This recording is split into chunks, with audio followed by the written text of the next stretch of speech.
आज मैं ऐसा कंपनी के बारे में आपको बताऊंगा जिसका बिजनेस प्रोस्पेक्ट तो स्ट्रॉन्ग लग रहा है, बट पिछले 10 महीने में उसका शेयर प्राइस कोई खास मूव नहीं किया है। इसलिए एट दिस प्राइस अगर अपने इन्वेस्ट करते हैं इसका बिजनेस में, then we might get really good returns. तो पहले अपने कंपनी का फाइनेंशियल्स देखते हैं। और कंपनी का ओपीएम यानी operating profit margin has been around 28% on an average in the last few years, which is fantastic. और इसका सीएफओ यानी cash flow from operations has been positive. और केपेक्स यानी कैपिटल एक्सपेंडिचर करने के बाद इसका एफसीएफ यानी free cash flow has also been positive.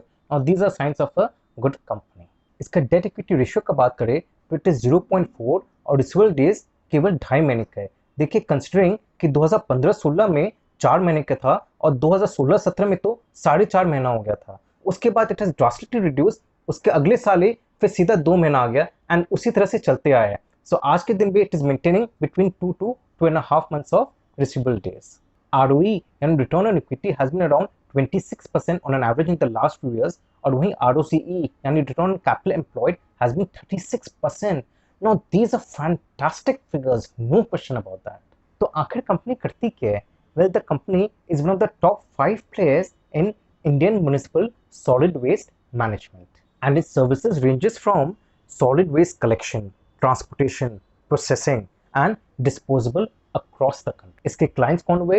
वो हुए Indian municipal corporations and municipalities. The company undertakes landfill construction and management and also is present in waste to energy segment. अब जो business है, it involves door-to-door collection of MSW, यानी वही municipal solid waste from households, slums, commercial establishments and other bulk waste generators from a designated area through collection vehicles like compactors and dumper placers. उसके बाद company transfer करती है सब materials को to the processing facility, transfer station और a landfill disposal site. Company already 25 projects complete कर चुकी है एंड फिलहाल इसके 16 ऑनगोइंग प्रोजेक्ट्स है। In fact the company runs the largest single location waste processing plant in Asia at Mumbai through its joint venture with a company based in Brazil. Company को जो projects भी मिलते हैं ना, वो बहुत लॉन्ग ड्यूरेशन के मिलते हैं।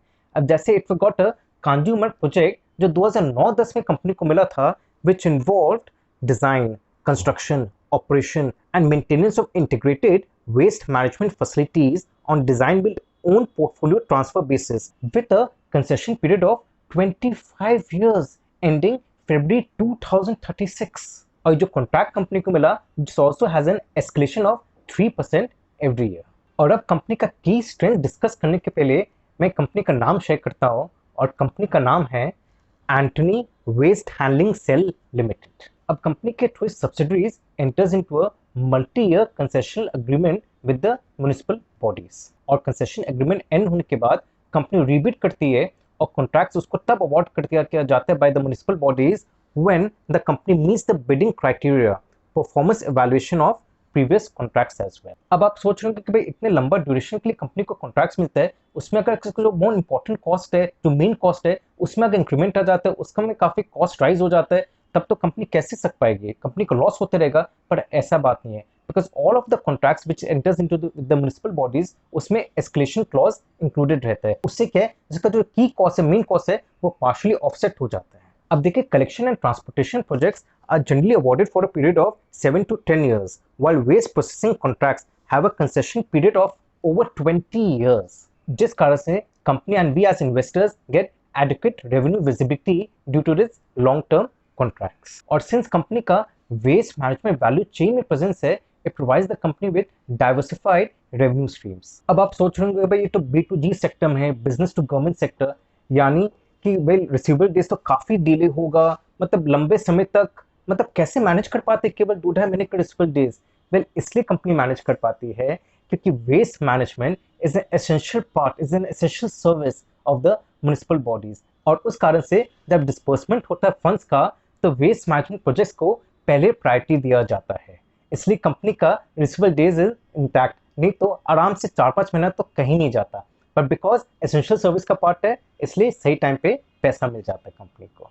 और कंपनी भी वो प्रोजेक्ट्स टारगेट करती है which are from well-funded and financially strong municipal corporations, and also conducts an independent and extensive due diligence before bidding for any project. Second thing, it follows a cluster-based expansion approach to leverage the manpower and equipment that is set up at nearby sites. अब जैसे company has been expanding its presence primarily in Mumbai metropolitan region and National Capital Region cluster.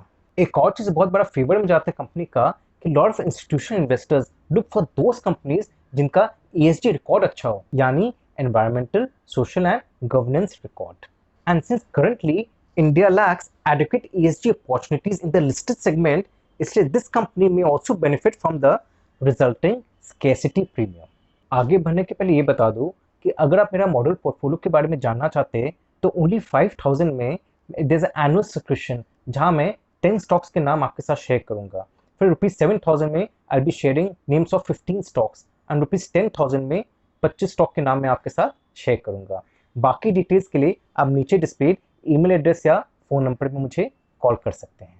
Risk का बात करें तो पहला risk तो है कि देखिए WTE project for PCMC is a new venture in a segment where it lacks prior experience, और इस कारण से it will be exposed to project execution and operational risk which might delay the execution of the project within the envisaged costs and timelines. वैसे तो देखिए debt equity ratios का control में केवल 0.4 है, बट क्या ना कि अगर वो प्रोजेक्ट वो टाइमली डिलीवर नहीं कर पाए, एग्जीक्यूशन प्रॉब्लम्स रहा, तब उसको और डेट लेना पड़ेगा and that would strain the financial stability of the company. एक और रिस्क, दो waste management comes under essential services और इस कंपनी को allocation of funds priority basis में मिलता है, still municipalities are highly dependent on state grants, central grants, and budget allocation to fund various projects. And the reason behind this is that the municipalities have been struggling to fund various solid waste management projects from their own revenue receipts.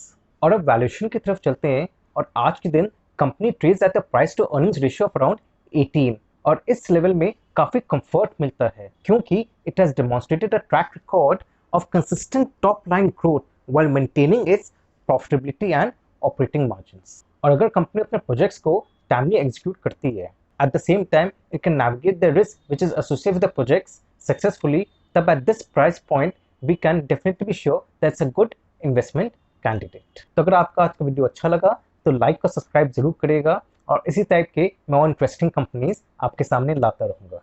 Thank you very much for listening to me. Bye bye and take care.